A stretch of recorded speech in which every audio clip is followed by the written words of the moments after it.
ابو سعید رضی اللہ عنہ سے روایت ہے کہ وہ رسول اللہ صلی اللہ علیہ وسلم کے پاس آئے، آپ بخار میں مبتلا تھے، تو انہوں نے اپنا ہاتھ آپ کی چادر پہ رکھا، کہا ہے اللہ کے رسول آپ کا بخار تو بہت سخت ہے۔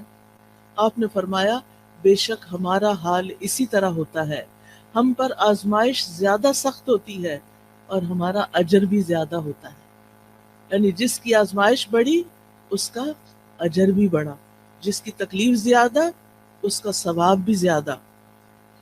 پھر انہوں نے پوچھا اے اللہ کے رسول لوگوں میں آزمائش کے لحاظ سے سخت کون ہوتا ہے؟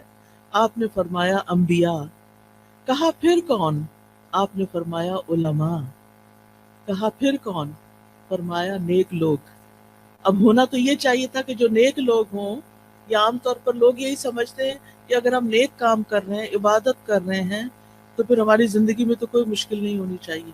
نہیں، مشکلیں ہوتی ہیں ان کی زندگی میں، لیکن وہ برداشت کر کے خوشحال ہوتے ہیں، وہ دل سے خوش راضی رہتے ہیں، اور وہ سمجھتے ہیں کہ ہر لمحہ ہمارا اجر بڑھتا چلا جا رہا ہے، لہٰذا یہ چیز ان کو اطمینان دیتی ہے، اور وہ اس پریشانی پہ پریشان نہیں رہتے ہر وقت، بلکہ اللہ سبحانہ تعالیٰ کی طرف رجوع کرتے ہیں۔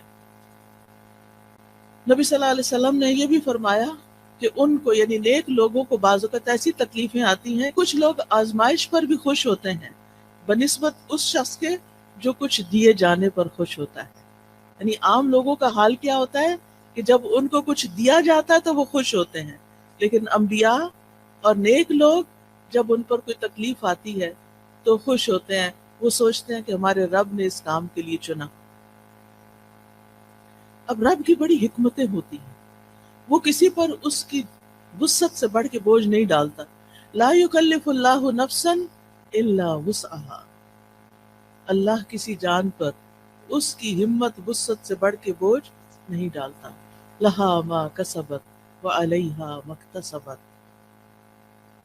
مومن یہی دعا کرتا رہتا ہے ربنا لا تؤاخذنا ان نسینا او اخطانا ربنا ولا تحمل علینا کما حملته علی الذین من قبلنا ربنا ولا تحملنا ما لا طاقت لنا به۔ یعنی جب ان کو تکلیف آتی ہے تو وہ سوچتے ہیں کہ اگر یہ تکلیف ہمارے گناہوں کی وجہ سے ہے، تو کہ دعائیں کرتے ہیں یا اللہ تو ہمیں پکڑنا، ہمیں نہ پکڑنا، اگر ہم بھول گئے یا ہم نے کوئی غلطی کر لی ہے تو اس پر ہماری پکڑ نہ کر، اللہ ہم پہ وہ بوجھ نہ ڈال جو ہم سے پہلے لوگوں پہ ڈالے گئے، اللہ ہمیں وہ بوجھ نہ اٹھوا جس کے اٹھانے کی ہم میں طاقت نہیں، جس کی ہم ہمت نہیں رکھتے، یا اللہ اس تکلیف کو اتنا نہ بڑھا دینا کہ ہم اسے برداشت نہ کر سکیں۔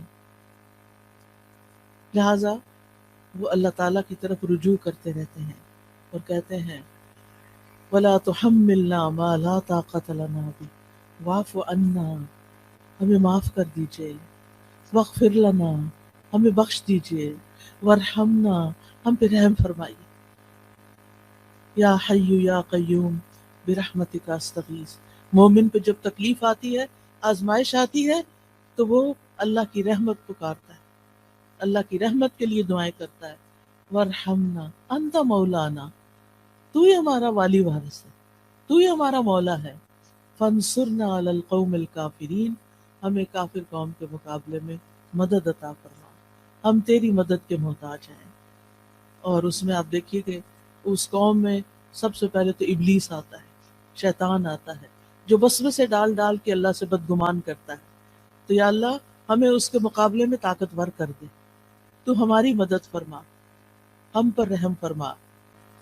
پھر اسی طرح ہم دیکھتے ہیں کہ نبی صلی اللہ علیہ وسلم ہر طرح کی تکلیفوں سے آزمائے گئے، یتیم پیدا ہوئے، ماں بھی فوت ہو گئی چھوٹی عمر میں، پھر دادا فوت ہو گئے، پھر چچا مددگار تھے عین مصیبت کے سال، وہ بھی فوت ہو گئے، بیوی بڑی غمگسار تھی حضرت خدیجہ، وہ بھی فوت ہو گئی، پھر وطن سے پیار ہوتا ہے، حالات اتنے تنگ ہو گئے، آزمائشیں اتنی بڑی، 3 سال تو ایک گھاٹی میں گزارنے پڑے جہاں کچھ کھانے پینے کو نہیں تھا، اور پھر بالآخر مکہ چھوڑنا پڑا، چھوڑتے ہوئے کہا ہے مکہ تو مجھے سب سے پیارا ہے، اگر تیرے رہنے والے مجھے یہاں سے نہ نکالتے میں کبھی نہ جاتا یہاں سے۔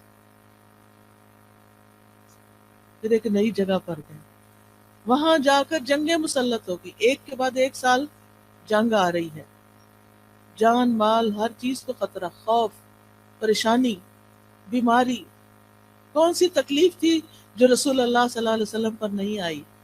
پھر آپ کے بیٹے بھی فوت ہو گئے، پھر حضرت ابراہیم جو چھوٹے تھے وہ پیدا ہوئے ماریہ قبطیہ سے، اور ان کی وفات پر آپ رو دیے، آپ کی آنکھوں سے آنسو گر رہے تھے۔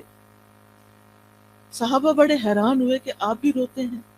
آپ نے فرمایا ان العین تدمع والقلب والقلب يحزن ولا نقول الا ما يرضى ربنا وانا بفراقك یا ابراہیم لمحزونون۔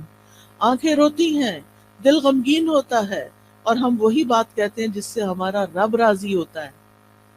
دل میں غم ہے، آنکھوں میں آنسو ہیں، یہ منع نہیں ہے، یہ ہوگا، لیکن زبان سے کوئی ایسی بات نہیں نکالیں گے جو رب کو ناراض کرے۔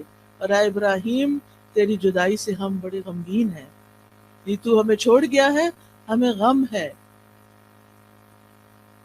سوال یہ پیدا ہوتا ہے کہ یہ تکلیفیں آتی کیوں ہیں؟ کیا مقصد ہے ان کا؟ تو سب سے پہلی بات تو یہ کہ اللہ تعالیٰ ہمارا امتحان لیتے ہیں۔ امتحان میں جو کامیاب ہو جاتا ہے اس کے درجے بلند ہو جاتے ہیں، اور جو فیل ہو جاتا ہے وہ نیچے چلا جاتا ہے۔ تو یہ انسان کو بلند درجے دینے کے لیے آتی ہیں۔ حدیث میں آتا ہے بے شک بندے کے لیے جب اللہ سبحانہ تعالیٰ کے ہاں ایک مقام مرتبہ مقدر ہو چکا ہوتا ہے، یعنی اس کو وہ بلند مقام دینا ہے، لیکن وہ بندہ اپنے اعمال کی بنا پر اس تک نہیں پہنچ سکتا، یعنی عمل اس کے کم ہے، درجہ اللہ کے ہاں بڑا لکھا ہوا ہے کہ اس کو یہاں تک پہنچنا ہے، تو اللہ تعالیٰ اسے اس کے اپنے جسم میں یا مال میں یا اولاد کی آزمائش میں ڈال دیتا ہے، کیونکہ اللہ نے اس کو بلند درجہ دینا ہوتا ہے۔ اب انسان سوچتا ہے کہ اور لوگ تو مزے سے جی رہے ہیں، ان کو تو کوئی تکلیف نہیں، وہ تو آرام سے چل لیتے ہیں، مجھے ہی کیوں تکلیف ہے؟ سب کی اولاد اتنی صحت مند ہے، میرا بچہ کیوں بیمار ہے؟ سب کے شوہر اتنے اچھے سلوک کرتے ہیں، میرا شوہر مجھے کیوں نہیں پوچھتا؟ یہ دراصل آپ کا امتحان ہے، آپ اس تکلیف سے گزر رہی ہیں، یہ اللہ سبحانہ وتعالیٰ کے ہاں آپ کے درجے بلند کر رہی ہے اگر آپ صبر کر رہے ہیں۔ اور پھر یہ کہ جب اللہ تعالیٰ تکلیف دیتا ہے تو جن کے درجے بلند ہوتے ہیں ان کو اللہ تعالیٰ صبر کی توفیق بھی دے دیتا ہے، حتیٰ کہ وہ اس مقام تک جا پہنچتا ہے انسان جو اللہ کی طرف سے اس کے لیے پہلے سے مقدر ہوتا ہے۔